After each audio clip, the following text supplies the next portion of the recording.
എന്റെ റൂഹിന്റെ പാതി. രചന ആശു. അവതരണം ഷാഹുൽ മലയിൽ.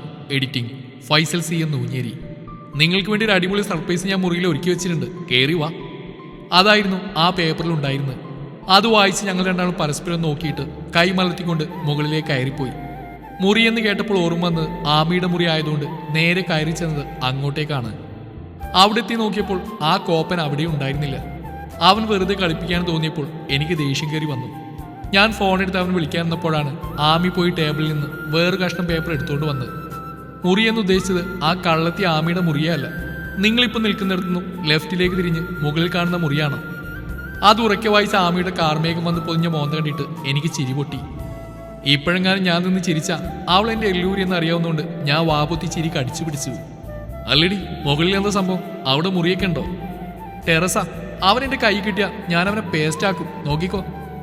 അത് കേട്ട് ചിരിച്ചോണ്ട് ഞാൻ അപ്പത്തിന് അവളെയും കൂട്ടി മുകളിലേക്ക് നടന്നു. ടെറസിലെത്തി നോക്കിയപ്പോൾ എൻ്റെ കണ്ണു തള്ളി പുറത്തേക്ക് വന്നു. ഹുബ് ടെറസ് വേറെ ലെവലിൽ ഡെക്കറേഷൻ ചെയ്തിട്ടുണ്ട്. ലൈറ്റിങ്സുകളും റോസാപ്പൂക്കളും കൊണ്ട്. പോരാത്തിന് ടേബിൾ ഇട്ടിട്ട് അതിനു ചുറ്റും 3 ചെയറും വെച്ചിട്ടുണ്ട്. ടേബിൾ ഫുഡ് നിരത്തി വെച്ചിട്ട് ഇവനിത് എവിടെ പോയി ചിന്തിച്ചുകൊണ്ട് ഞാൻ അവിടെ എല്ലായിടത്തും കണ്ണോടിച്ച് നോക്കിയപ്പോൾ അവിടെ ഒരു സൈഡിൽ വലിയൊരു സോഫ ഇട്ടിട്ട് അവനതിൽ മലർന്നു കിടന്ന് ഫോണിൽ കളിക്കുകയാണ്. ഡാ ഹുബേ, ഇത്രയും ചുരുങ്ങിയ സമയം കൊണ്ട് നീ ഇതെങ്ങനെയാ? അത് കേട്ട് അവൻ തലയുർത്തി ഞങ്ങൾ നോക്കിയിട്ട് ഫോൺ പോക്കറ്റിൽ ഇട്ടുകൊണ്ട് എണീറ്റിരുന്നു. അയ്യടാ, ഞാനൊന്നല്ല ഇത് ചെയ്തേ, ഇതൊക്കെ ദേ ഇവളുടെ പണിയാ. പിന്നെ ഞാനെങ്ങനെ ഇത് അറിഞ്ഞു എന്ന് ചോദിച്ചാൽ ഈ ഫുഡിനൊക്കെ കൊടുക്കുന്ന മണായതുകൊണ്ടേ ഞാൻ മണത്ത് കണ്ടുപിടിച്ച് കയറി വന്നതാ. ഓ, നമിച്ചു. താഴെ കിടക്കുന്ന എനിക്ക് ഇവിടെയുള്ള ഫുഡിനെ മണ അടിച്ചിട്ടുണ്ടെങ്കിൽ അത് എന്ത് മൂക്കാടാ. ഞാൻ നിന്നെ ഡാ പട്ടിയെന്ന് നീട്ടി വിളിക്കുമ്പോൾ നീ പെട്ടെന്ന് വിളി കേൾക്കുന്നത് ഇതുകൊണ്ടായിരുന്നല്ലേ? ദേഷ്കെ, ഇവിടെ മുമ്പിൽ വെച്ച് നിനക്ക് മരിക്കണമെങ്കിൽ ഡയലോഗ് നിർത്തി വന്ന് കഴിക്കാൻ നോക്ക്. അതും പറഞ്ഞിട്ട് അവൻ പോയിരുന്നപ്പോഴാണ് എനിക്ക് ഗ്രാൻഡ്പാന്റെയും ഗ്രാൻഡ്മാന്റെയും ഓർമ്മ വന്ന്. ആമിയോട് കാര്യം അന്വേഷിച്ചപ്പോൾ അവരേതോ ബന്ധുവിന്റെ വീട്ടിലേക്ക് പോയതാണെന്ന് അറിഞ്ഞു. ഇനിയിപ്പോൾ ഇവൾ അവരെ നൈസാക്കിയിട്ട് മുക്കിയതാണെന്നൊരു സംശയം എനിക്കുണ്ട്. ഞാൻ ആമിയെ നോക്കിയപ്പോൾ അവൾ എന്നെ നോക്കി ഇളിക്കുന്നുണ്ട്. എന്തിനോ വേണ്ടി തിളക്കുന്ന സാമ്പാർ. ഞങ്ങൾ പരസ്പരം നോക്കി ഇരിക്കുമ്പോഴാണ് ഹുബ് അത് പറഞ്ഞത്. ഞാൻ അപ്പാവനൊന്ന് നെറ്റി ചൊളിച്ച് നോക്കി. നീ എന്താടാ അങ്ങനെ പറഞ്ഞേ? ഏയ് ഒന്നുമില്ല, ഫുഡിനെ കുറിച്ച് പറഞ്ഞ. നോക്കി നിൽക്കാതെ എടുത്ത് കഴിക്കരണ്ടാളും. അതും പറഞ്ഞ് അവൻ പെട്ടെന്ന് എണീറ്റു. അല്ല, നീ ഇത് എവിടെ പോണു? ഞാനേ എൻ്റെ ജന്നാത്തുൽ ഫിർദൗസിലൊന്ന് വിളിച്ചിട്ട് വരാം, എന്നെ വെയിറ്റ് ചെയ്യണം, നിങ്ങൾ തുടങ്ങിക്കോ. ഞാൻ എന്തെങ്കിലും പറയുന്നതിന് മുമ്പ് അവൻ ഇറങ്ങിപ്പോയപ്പോൾ ഞങ്ങൾ രണ്ടാളും പരസ്പരം നോക്കി. അവനെന്താടി അങ്ങനെ പോയി കളഞ്ഞ്?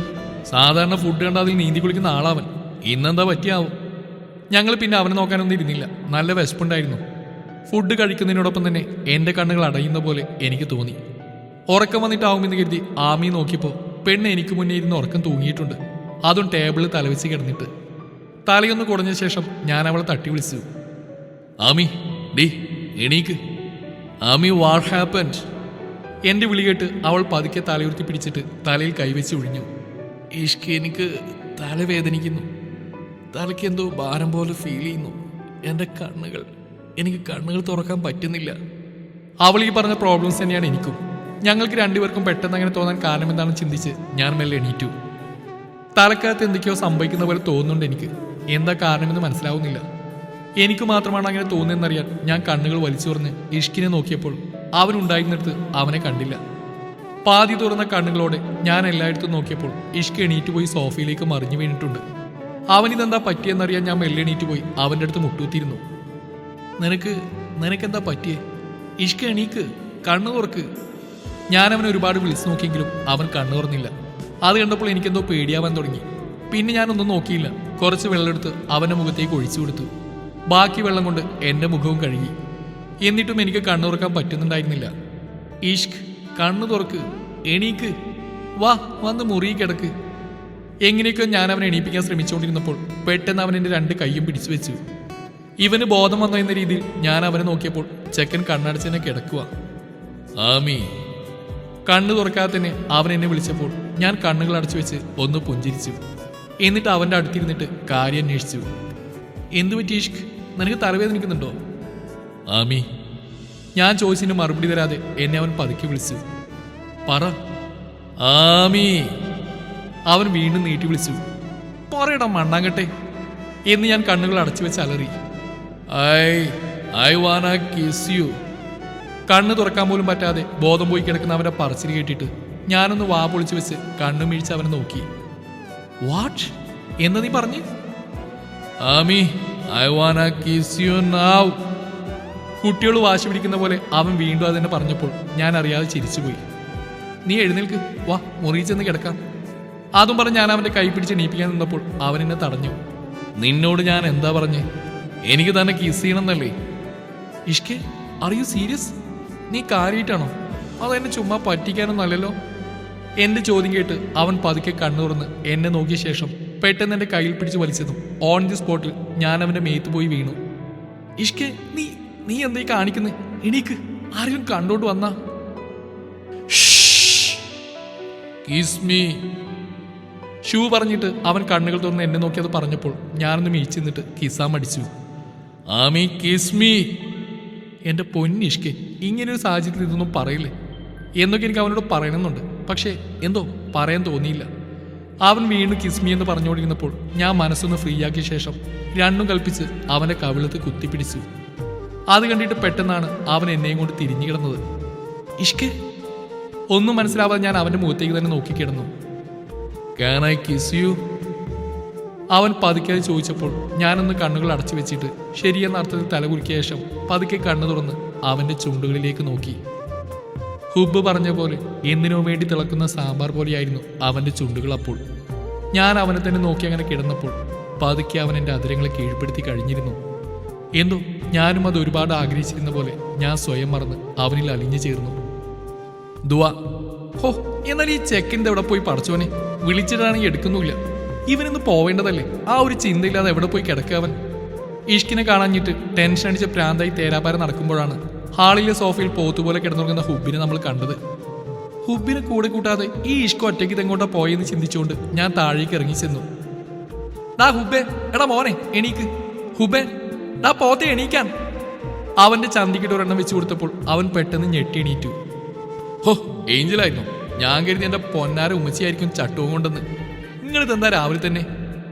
രാവിലെ തന്നെയോ? മണി 10 കഴിഞ്ഞു. എന്നിട്ട് പോത്തുപോലെ കിടന്നുറങ്ങാ. അവനെവിടെ നിന്റെ സിൻസിയർ സുഹൃത്ത് ഇഷ്ക്?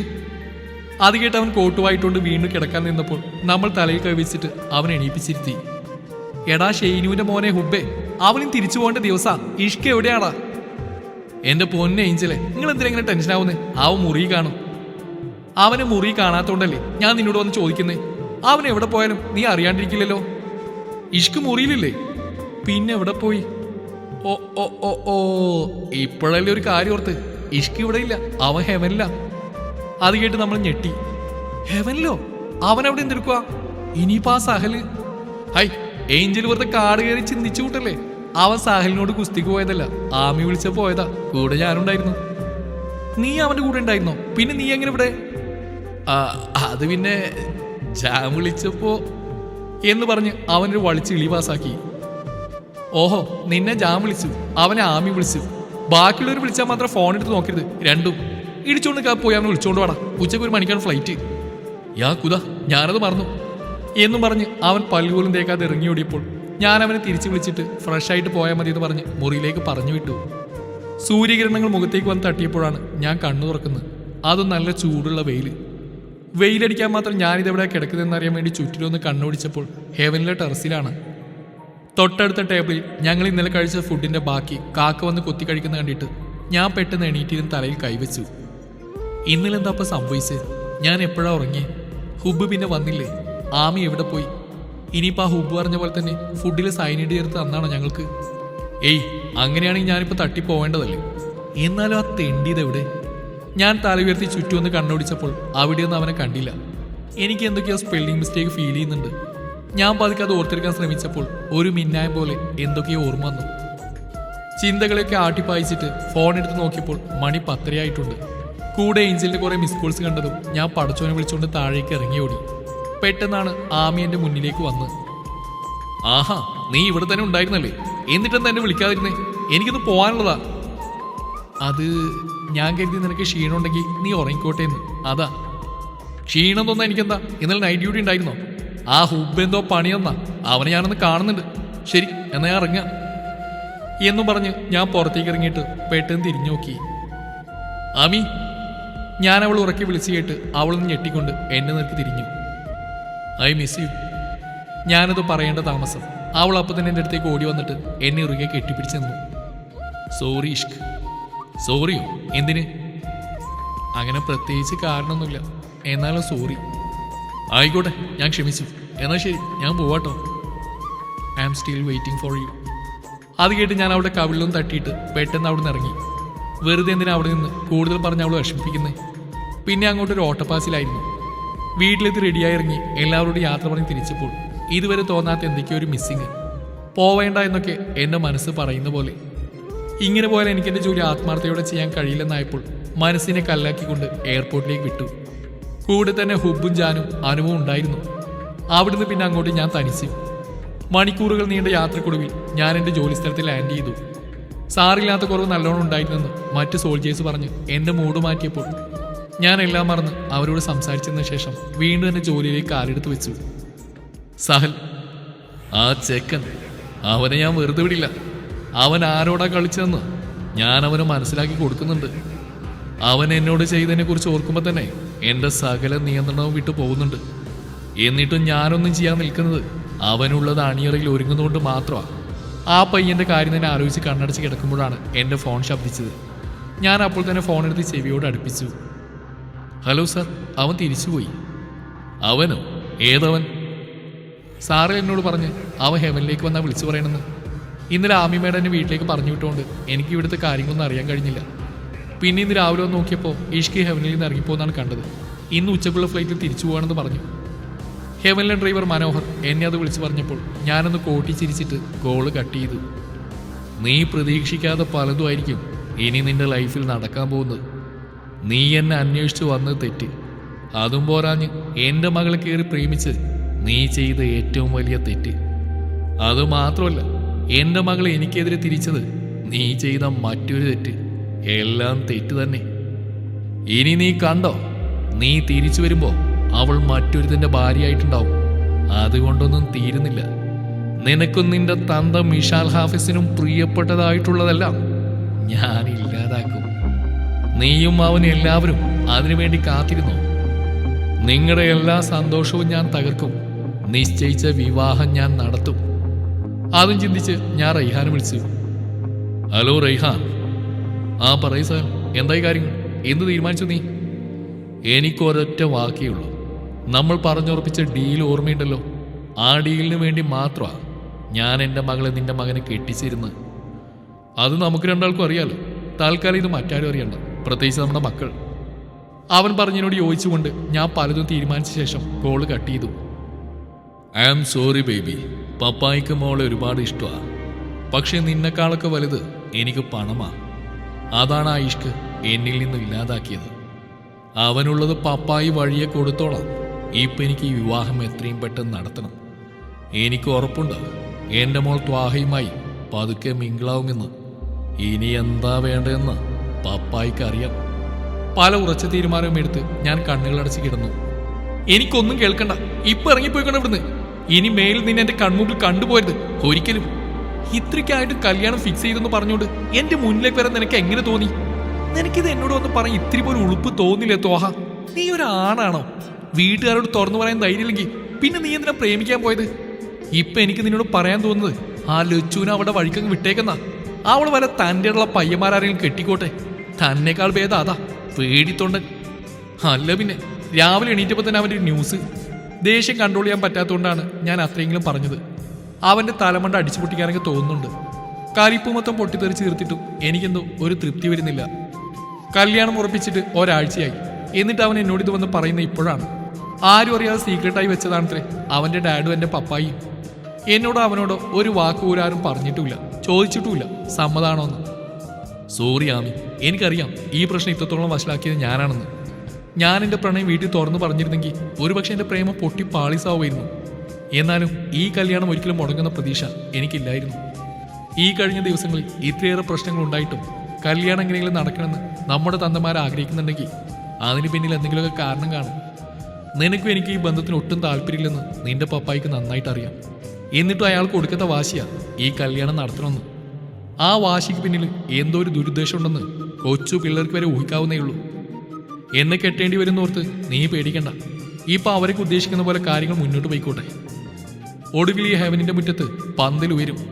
അപ്പോൾ നമുക്ക് നാട്ടുകാരുടെ മുമ്പിൽ വെച്ച് പറയാം നമുക്ക് ഈ കല്യാണം വേണ്ടെന്ന്. അതൊക്കെ അവരുടെ ഇഷ്ടപ്രകാരം ആയിരുന്നുവെന്നും. അപ്പോൾ നാട്ടുകാരെ ഇടപെടും, കല്യാണം മുടങ്ങും.